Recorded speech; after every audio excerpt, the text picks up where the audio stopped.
Hello' everyone, সকলোকে welcome জনাইছোঁ YouTube channel happy home আছামলৈ। আজিৰ এই ভিডিঅ'টিত এটা গুৰুত্বপূৰ্ণ বিষয়ৰ ওপৰত কিছু তথ্য আগবঢ়াব বিচাৰিছোঁ। ইতিমধ্যে আপোনালোকে গম পায় যে আমাৰ যি টেট কাম ৰিক্ৰুটমেণ্ট টেষ্ট হৈ গৈছে, তাৰ পিছত গ্ৰেজুৱেট টিচাৰৰ কাৰণে ফাৰ্ষ্ট লিষ্ট, ছেকেণ্ড লিষ্ট আৰু এখন ফাইনেল লিষ্ট ওলাইছিল। কিন্তু পষ্ট গ্ৰেজুৱেট টিচাৰৰ কাৰণে অকল যিখন ফাৰ্ষ্ট লিষ্ট ওলাইছিল সেইখনেই ওলালে। তাৰপিছত আৰু পষ্ট গ্ৰেজুৱেট টিচাৰৰ কাৰণে বা PGDৰ কাৰণে কোনো ধৰণৰ ছেকেণ্ড বা থাৰ্ড মেৰিট লিষ্ট ওলোৱা নাই।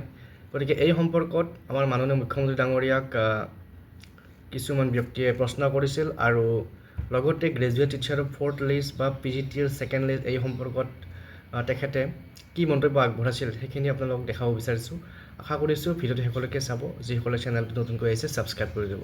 তো আহক এতিয়া আমি মুখ্যমন্ত্ৰী মহোদয়ৰ বক্তব্যখিনি চাওঁ।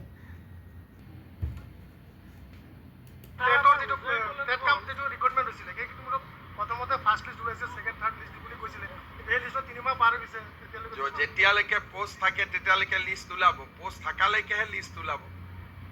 100% পোষ্ট আমি ফিল আপ কৰি দিম, কিন্তু যদি পোষ্টে নাই লিষ্ট কেনেকৈ ওলাব? শিক্ষামন্ত্ৰী